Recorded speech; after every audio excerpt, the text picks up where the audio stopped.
ఒంగోలుకు దగ్గరలోనే Valluru highway main road పక్కనే శ్రీ వల్లూరమ్మ దేవస్థానం. అమ్మవారు చాలా పవర్ఫుల్, మొక్కుకుంటే ఏదైనా సరే జరుగుతుందన్నమాట. ఆ రైట్ సైడ్లో టెంపుల్కి రైట్ సైడ్లో షాపింగ్ స్పాట్ కూడా ఉంది. ఆ లోపల ప్రాంగణం అయితే చాలా పద్ధతి, మొత్తం చూయించడానికి లేదు, చూయించడం లేదు. ఇది కనిపిస్తున్న చెట్టుకి పిల్లలు లేని వాళ్ళు ఎవరైనా సరే ఆడవాళ్ళు కొత్త చీరతో గుడికి వచ్చి కొంగు చింపేసి ఉయ్యాల కట్టారంటే చెట్టుకి సంతానం కలుగుతుందని నమ్మకం. ఆ చెట్టు కిందే ఒక రాయి లేదా ఒక రూపాయి కాయిన్ అయినా సరే పెట్టేసి కొంగులో కట్టేసి అక్కడ చెట్టు కట్టేసి అమ్మవారిని మొక్కుకుంటే వేడుకుంటే ఖచ్చితంగా సంతానం కలుగుతుంది. అలా ప్రిపేర్డ్గా రాని వాళ్ళైతే బయటే షాపింగ్ స్పాట్ ఉంది, అక్కడైనా సరే కొనుక్కొని కట్టుకోవచ్చు. టెంపుల్కి రైట్ సైడ్లో చాలా పెద్ద ప్రాంగణం ఉంది. లోపల వచ్చేసి మొత్తం చూపించడానికి కుదరడం లేదు.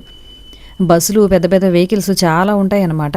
పొంగళ్ళు, జంతు బలులు ఇలాంటి మొక్కుబడులు ఏమైనా ఉంటే అక్కడ తీర్చుకోవడానికి బాగుంటుంది. సండే ఫ్రైడేలో అయితే గుడి చాలా రష్గా ఉంటుంది. లోపలికి రాగానే అక్కడ కాళ్ళు కడుక్కునేయడానికి ట్యాప్స్ అనమాట, వాటర్ ఫెసిలిటీ కూడా ఉంటుంది.